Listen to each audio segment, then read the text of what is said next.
Hello. Today's is the part 2 of the Lego assignment. This is the ECR prompt and the graphic organizer part. So yesterday we read The Toy for All Ages, and we talked about the history of Lego, and we also looked at the prompt.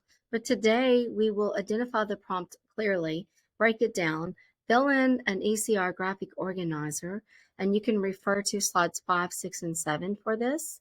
So if we look at our prompt, what you will see, let's say in a star setting, is it'll just be a plain prompt, and it'll go through and it'll tell you to read the passage, which is what we've done, and then based on the information in the passage, write a response to the following.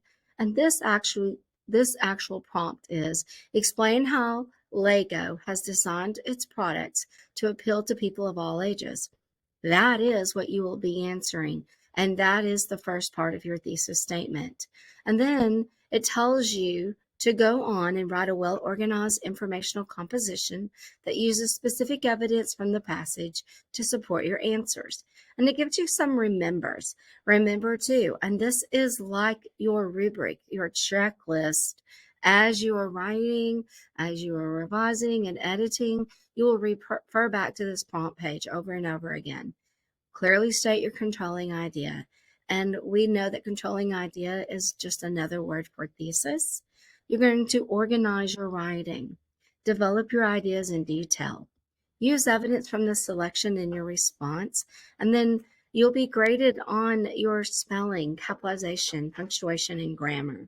And it says to manage your time carefully so that you can review the selection, plan your response, write your response, and revise and edit your response. So this slide is slide 6, and this is the basic thinking strategy. I'll go over this with you in class, but when you are going to read a prompt and break it down, each part is important because it's easy to get lost in all of the words.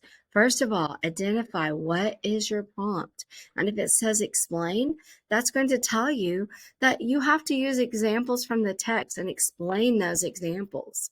So this prompt is not asking you to take a side, but it's telling you to explain, and that is what you're being graded on. And then it says write your well-organized paragraph, and it just breaks down each parts of these.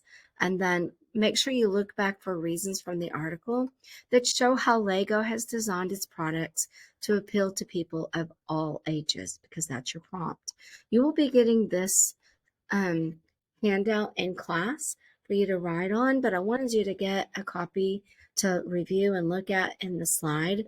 But this follows your race plus an S on the end for an extended constructed response, because an extended constructed response is paragraphs, multiple paragraphs, 5 paragraphs typically, and it is no more than 2,300 characters. So it's different from our short constructed response, but we're still using the concept of race. And then on this slide, you will type your completed thesis statement, which we will work together. This slide reminds you what races is. And then, of course, the parts of an essay that we reviewed recently. And don't forget to turn this into Canvas for a daily grade. So submit it.